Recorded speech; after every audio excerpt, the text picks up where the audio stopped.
Good morning. Happy Friday, Connection Christian family. For those of you that are unfamiliar with who I am Brooke Neiswanger. My husband and I, we started attending Connection Christian about a year and a half ago when we moved to the area. My husband works for Cargill and Schuyler, so he was here long before I was, and then I just joined him in Nebraska in January of 2019, where I'm a nurse at Nebraska Medicine. Those are kind of our full-time jobs. So we've been going to Connection Christian for about a year and a half. Really enjoy the fellowship there and the individuals we've got to meet. We actually attend the Wednesday night Bible study with the Mosers at their home. So we've gotten to really get to know them, as well as some of the other members that are in our group. So today I'm going to be the first one to talk about 3 John. So I'm going to do a little background on 3 John really quick and kind of give us some history, kind of why this message was presented in the Bible. And then I only have verses 1 through 4, so it's not a whole lot to dig into, but I still think that there's quite a bit of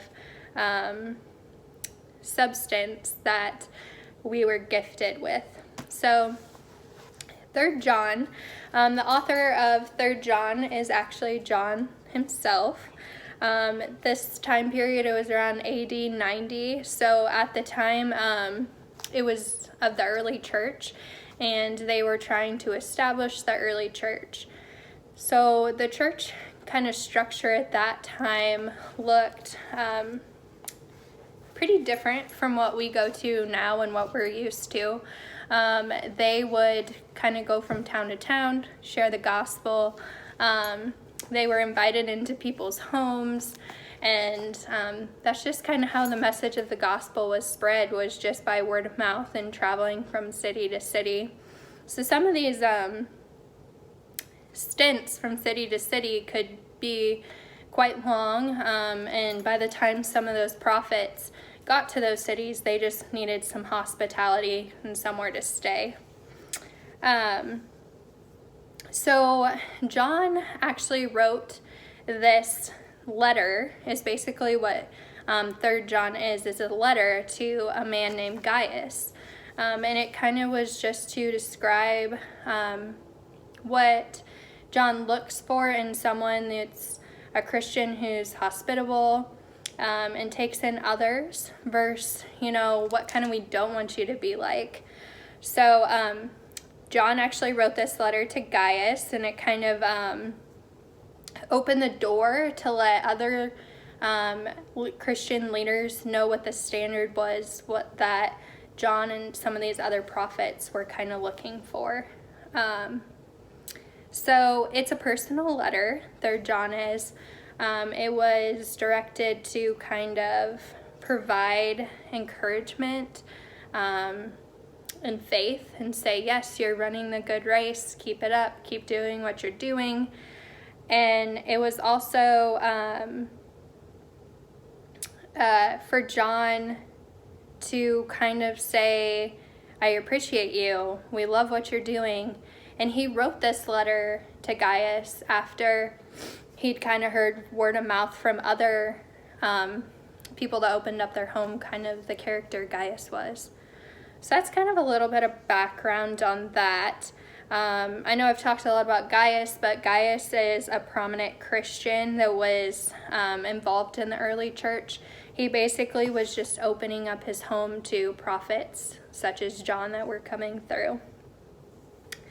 So before I dig into the first through 4th verses, I think that it's really important to kind of think about this personal letter and what it would mean to us as Christians if somebody shared something like this and really gave us personal communication saying, we appreciate what you're doing, keep it up, and kind of how that extra encouragement would really probably change our ideas and our walk of faith. Second to that, I know from a personal perspective, I really related to these verses because I love hosting people. I love opening up my home. I love making meals for others, just kind of really going out of my way for others. That's one of the ways that I feel like I serve and serve well. So I really enjoyed this scripture because it just reminded me of that.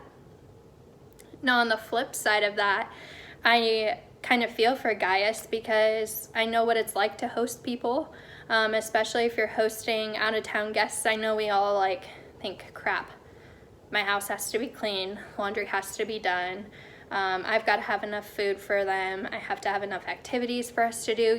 You just have a lot of planning behind it. So I know that sometimes it can bog us down and stress us out hosting others. So I just feel like a really good set of verses to kind of bring us center and back to the purpose.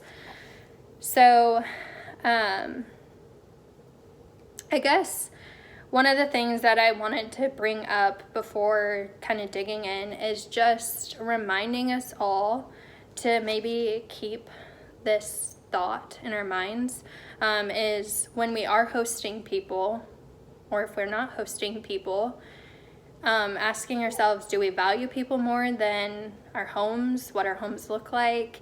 Do we value the time and the fellowship with them more than other life craziness?